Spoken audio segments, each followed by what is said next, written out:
Greetings, gamers. I'm LotusCrane, and welcome to the first episode of my instructional series on The Secret World, an MMORPG by Funcom.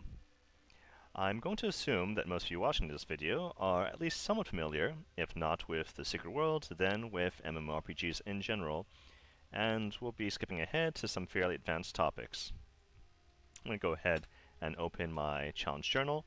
Daily and weekly challenges were a feature Funcom added to the Secret World about half a year ago to encourage players to cover more diverse content instead of doing the same thing over and over again to farm something specific.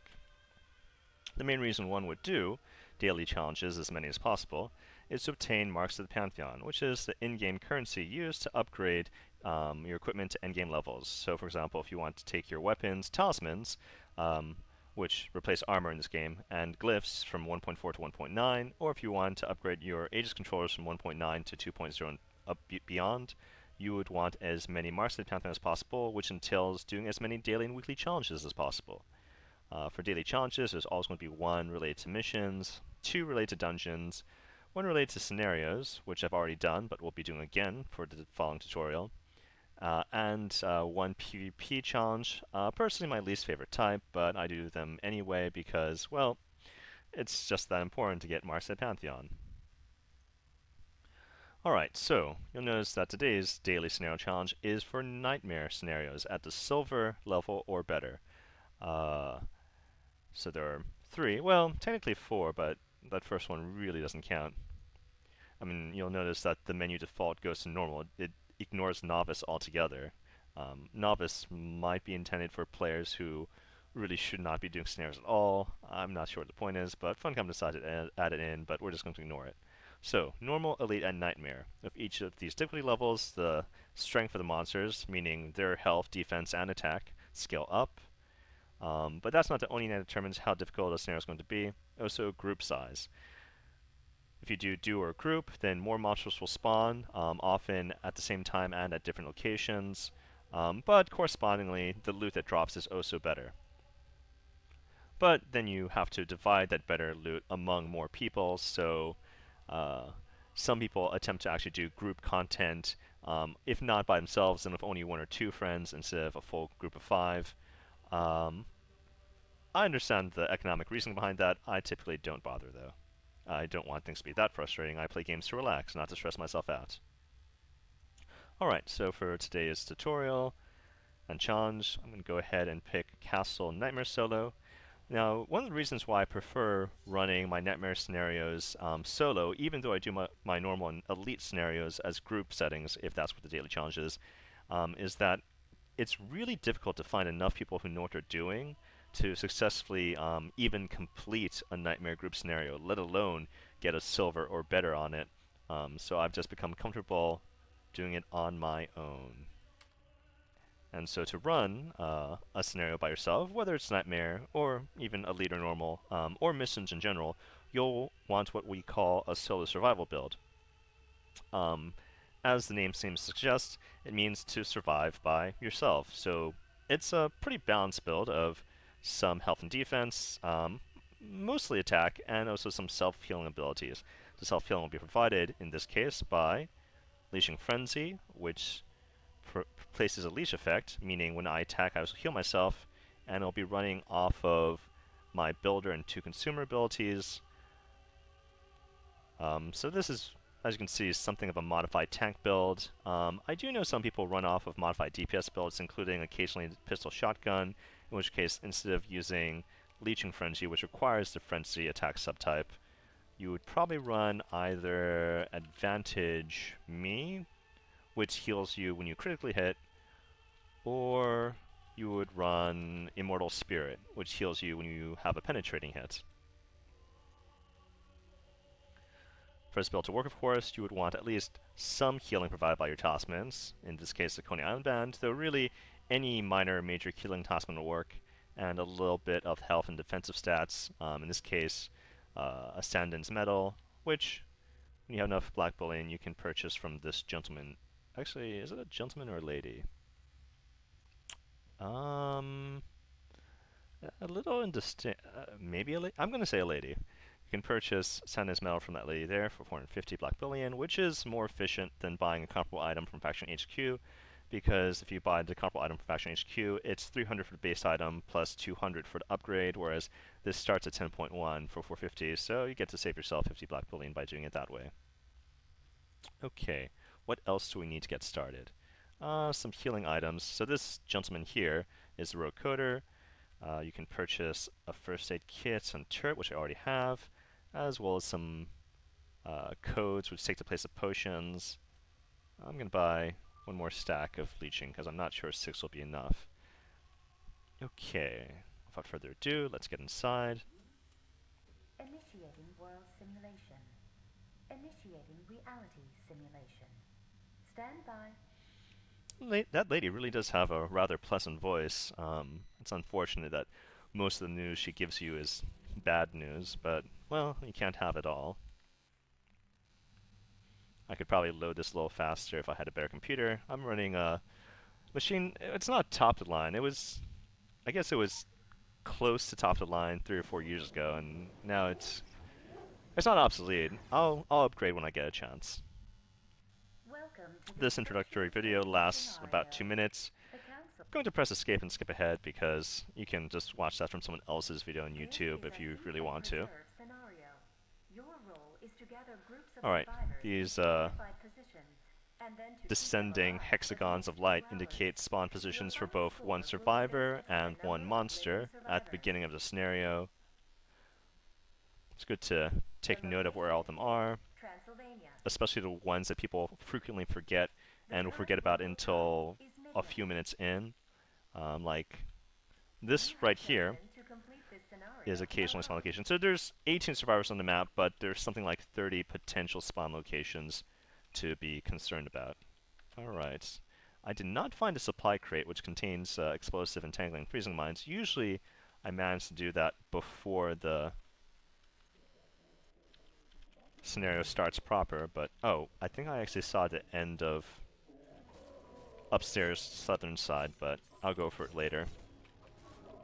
I like to start with the north just because there are the most spawn points and entry points to the northern survivor camp, so I'd rather have them start with as much health as possible. Now a lot of people will be surprised I'm choosing the castle as my Nightmare Solo scenario. For some reason, castles tends to be less popular than hotel or mansion. Some people tell me that they think castle is claustrophobic or cramped, or just outright confusing. It is true that if you don't know the map layout of the castle, you may be upstairs when you need to be downstairs, or you may be downstairs when you need to be upstairs. The mini-map over here, it doesn't do the greatest job of making it clear whether something's supposed to be upstairs or downstairs. They kind of just have the entire thing overlaid on top of each other.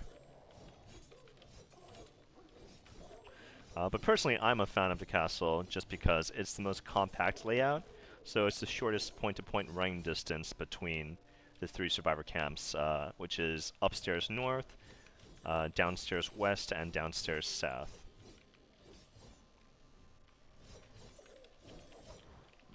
I'm not a big fan of running long distances in real life, and I'm not a big fan of running distances in games either.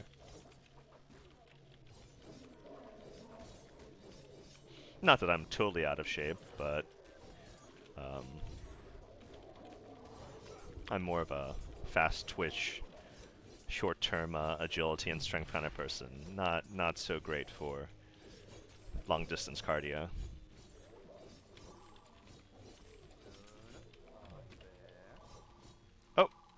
If anyone can hear other voices, I think someone's joined my TeamSpeak channel. I did label this TeamSpeak channel as recording YouTube at the moment, so whoever you are, you're on YouTube now.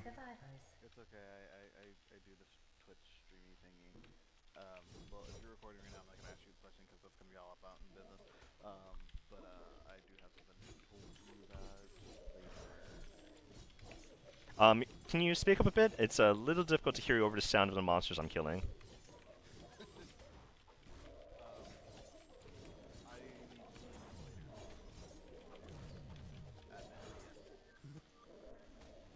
Wait, hold on.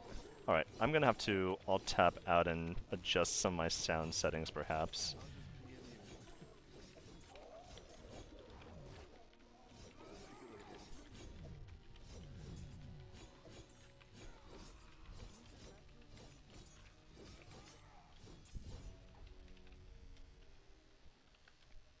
Alright, looks like he left the channel for now. Wasn't quite sure if that was... Who was that? Was that Beowulf, or was it... It wasn't Pickles. There are a lot of...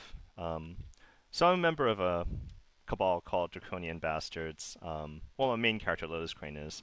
For the purpose of this video, I'm playing on one of my alts, Flame Fairy, just because Flame Fairy needs the XP and AP from doing scenarios more. But yeah, Draconian Bastards is a pretty decent sized and active cabal, and so people frequently want to talk to me for this or that reason. I guess, yeah, technically I'm the vice leader or co-leader of the cabal at the moment. It's one of those weird situations where being promoted is not really a reward. It's not a punishment either, but it is a lot of responsibility. Oh, okay. One of my friends. Oh, good for her. She finally made it to the Dream Palace. That's some other high-end content. Maybe I'll cover that in our video. But yeah, unfortunately, I have a hard enough time swinging my attention between playing the game and narrating. I can't exactly respond to everyone's messages in-game or on TeamSpeak without just messing up and letting all the survivors die. Where was I before I got distracted by all these people trying to get my attention? Oh right, so reasons why I like the castle. Shortest point-to-point running distance, and because of the layout, it's easier to minimize or even occasionally ignore the effects of the random events that can occur between waves. So after I killed the Wave 1 boss and after I killed the Wave 2 boss, there will be an announcement from that nice lady earlier letting us know that something has been added to kind of mix things up for the next wave. Most of the random events are negative, things like enemy snipers, or random filth placement, or a wandering golem. Occasionally it's something semi-useful like supply crate delivery, though even that has a caveat of some of the supply crates, instead of containing useful supplies, also contain random enemy golems. But thanks to the mostly interior layout of the castle with lots of hallways and side rooms, it's pretty easy to ignore bad weather or filth placement or enemy snipers. For example, if I were doing the hotel or the mansion, which were the other two possible scenario layouts, if you get enemy snipers or bad weather, you're pretty much guaranteed to not get a platinum completion. You might still complete at gold or silver, but you would have to be unimaginably strong or skillful to still pull off a platinum run in Nightmare Solo Castle. Nightmare Solo Hotel or Mansion with negative events.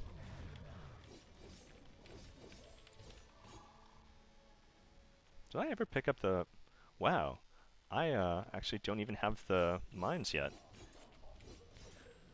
So at the beginning, besides the random placement of 18 survivors and monsters, there's also a random placement of one supply crate containing 3 types of mines, explosive, entangling, and freezing that have some decent tactical value, especially when you're running solo and you want to buy yourself some time running from camp to camp. But I have not found it yet. If I had, I would have dropped a freezing mine right in the middle there. Okay, wait, no, that... Okay. I might still have time. Nope, I don't. Took me a while to find where it was in inventory because it's not where I would place it ahead of time. Alright. And that was partly due to being an animation for a different ability and partly due to lag or latency, but I wanted to impair that ability and it didn't go off until after he'd already done it, but that's okay. It wasn't a fatal mistake. Oh, I should use this time to eat a taco. It's kind of funny. The easiest way to get tacos in this game is to do the first mission in New England. And last time I checked, New England is not really the first place you think of when you think of tacos. Like, I would think like, if not lobster, then like lobster rolls or like maybe boiled pot roast, clam chowder, but not tacos.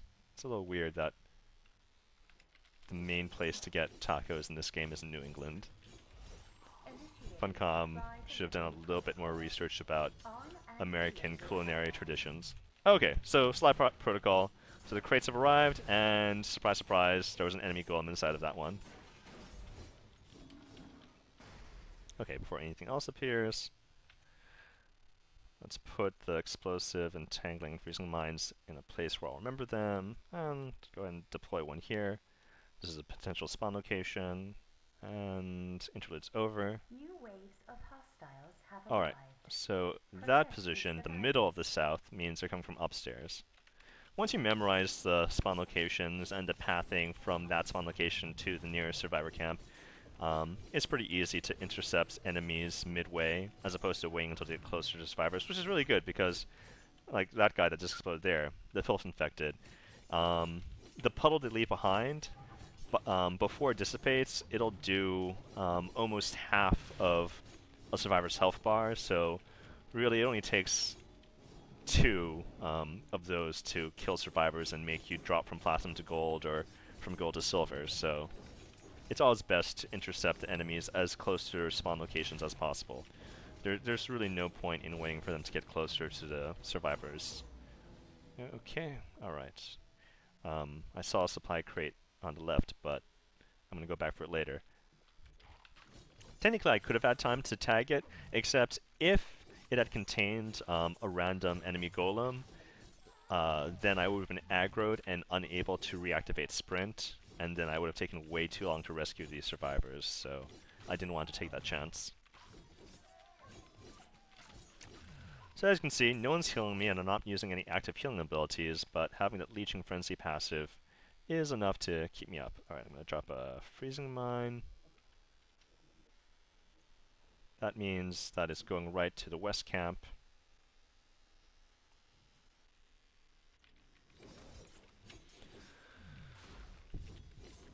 Okay, that survivor is... well, they're okay for now. If there's a camp where multiple survivors are at orange or worse, then I'm just going to go ahead and burn my first aid kit.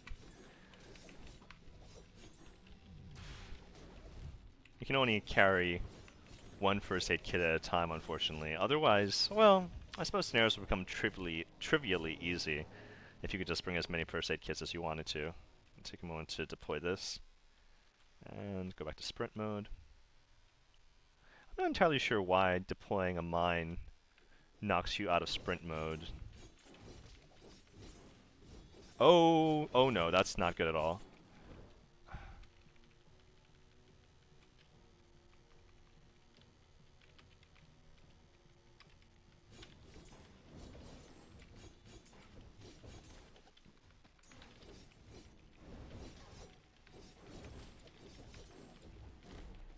Alright, I have no choice. If I want to plot this... okay, that did not restore quite as much health as I thought it would. So I'm going to be extra mindful of this survivor camp if I want that lady over there to stay alive. The higher the rating you can get when you clear one of these, the more black bone you get. You still get the same number of marks of the Pantheon, so that's not a big deal. I've been told, I haven't confirmed this, I'm not really the wonkiest theory crafting number cruncher. I haven't independently verified what I'm about to say is true or not, but apparently the augment drop for platinum is better than for gold or silver, which is why if you can platinum something, you should. Alright, good. So I hit that guy enough to aggro him, to convince him to walk away from the survivors. I didn't actually kill him on top of survivors though, because that puddle he would have left behind would have probably killed 1 or 2 of them, and heavily damaged anyone else nearby. Okay. Oh, still spawning from this area. Gotta love Art of War. Automatic aggro, automatic glancing.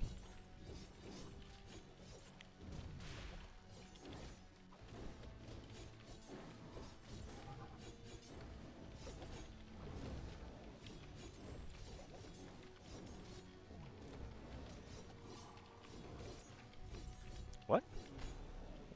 So obviously when the blue dot indicating a survivor camp starts to glow, it means that someone in it is taking damage. Occasionally though, the game can do a false positive registration and think that someone's taking damage even when they're really not.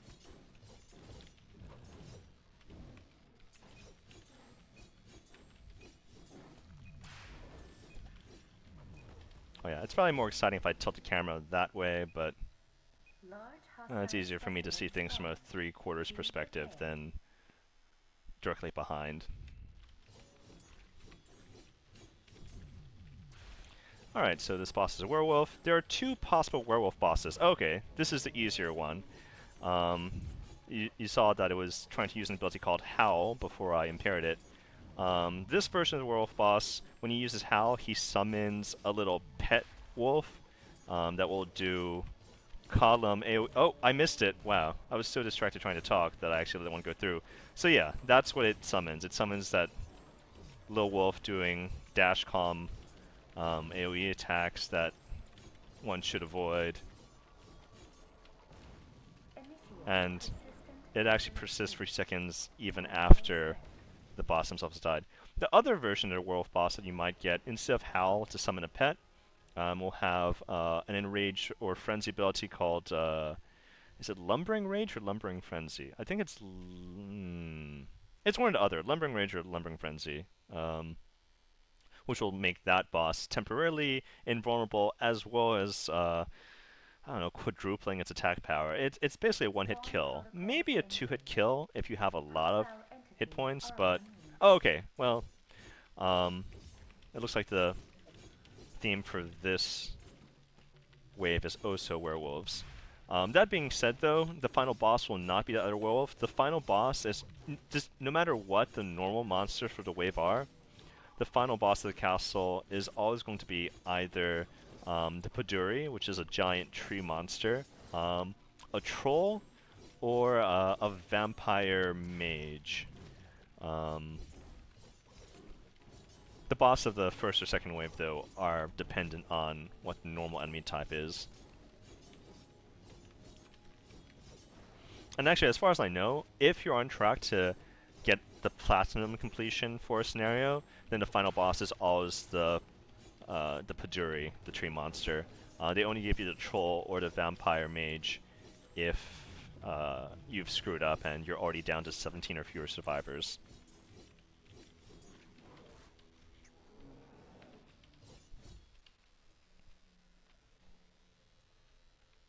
Alright, so I guess we should count our blessings that that the third wave is werewolves as well, as opposed to fungus. The reason why I say fungus is bad, even though in real life mushrooms are delicious, are that among the fungus type monsters, one is the slow suicide bomb that will almost one-hit kill any survivor it comes into contact with. I mean, it'll detonate and die itself in the process, but that's really the most annoying enemy type to encounter on this map, is the fungus bomb. There are slow-moving suicide-type monsters on all 3 scenario maps that can one-hit kill or almost one-hit kill survivors. In the hotel, it's slow mummies, and on the mansion, it's slow zombies. But the fungus bombs are considerably worse because the slow zombies and the slow mummies from the other scenarios are actually really slow. It takes them at least 2, maybe 3 minutes from the time they spawn to reach any of the survivor camps, so you have plenty of time to go and kill them if you want to, or, well, need to, really. Unless you get them during the final wave scenario, in which case it's possible to ignore them outright. But But fungus bombs in the castle, even though they're of the slow suicide type, they actually move pretty quickly. That and they also spawn closer to the survivors than the spawn points for hotel or mansion, so you really have to have some good situational awareness to not lose survivors to fungus bombs. And that's true at all difficulty levels, normal, elite, and nightmare, solo, duo, or group. Those fungus bombs are no joke.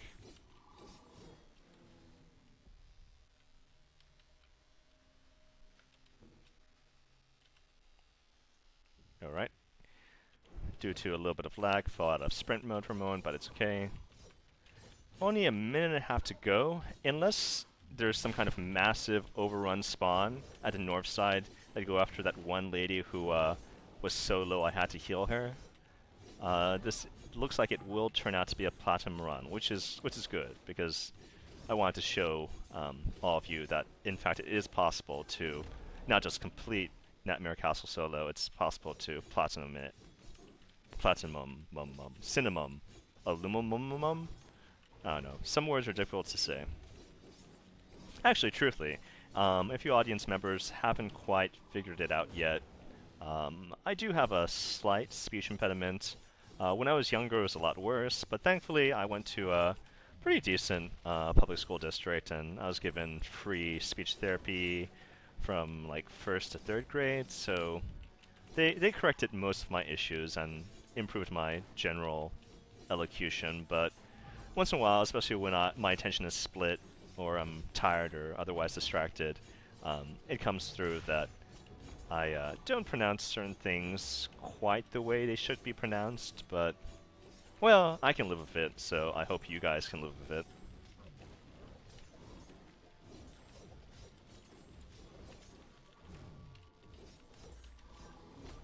Okay.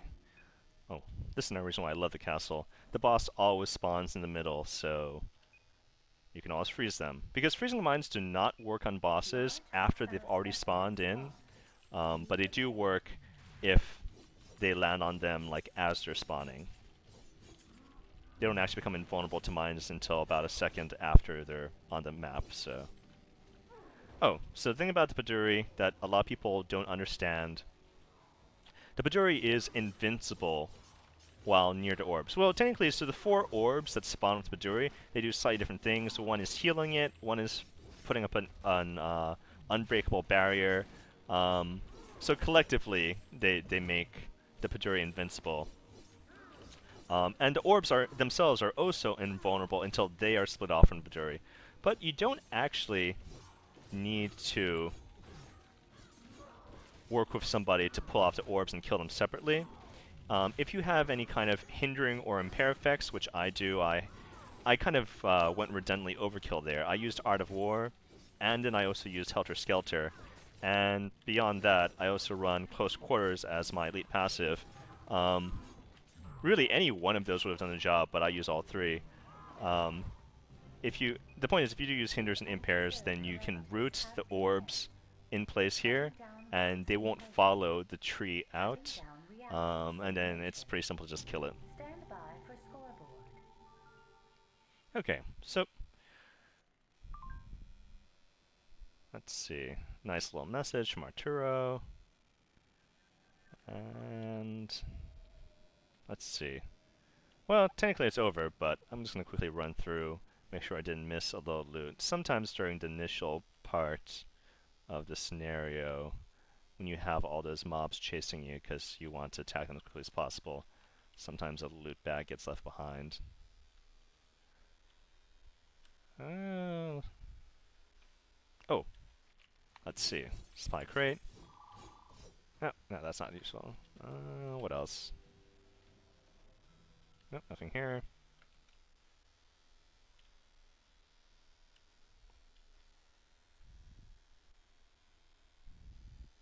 Occasionally, if there's still a supply crate on the map, a golem pops out as well. Oh, not this time. Explosive mines, not useful at this point.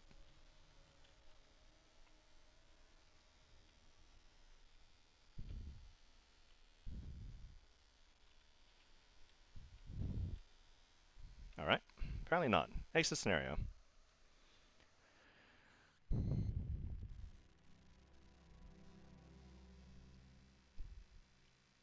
I actually have been to Venice in real life once when I was in high school. It's well, I mean, the city smells a bit. I mean, it's built on top of sewage canals, really, but it's pretty. It's kind of sad to think that one day Venice will become a real life Atlantis and sink underwater and just become some historical relic that people see in movies and textbooks, but can no longer visit in real life unless they want to pay for scuba equipment or something. Alright, so this was the first episode of my instructional series on the Secret World. We completed Nightmare Castle Solo for the daily challenge, as well as, let's see, scroll up. Only 5 marks to the Pantheon? Normally when I do Nightmare... Oh, you know what? Maybe they change it depending on... Okay, it says 5 marks here. It might be because it's the second one I've done today. The first one gave me 8 marks just from the boss's loot bag, then another 8 marks from having completed it, so 16 marks altogether. Interesting. I guess I've never done 2 in a row. Well, thanks for joining me. Hope to see you next time. LotusCrane signing out.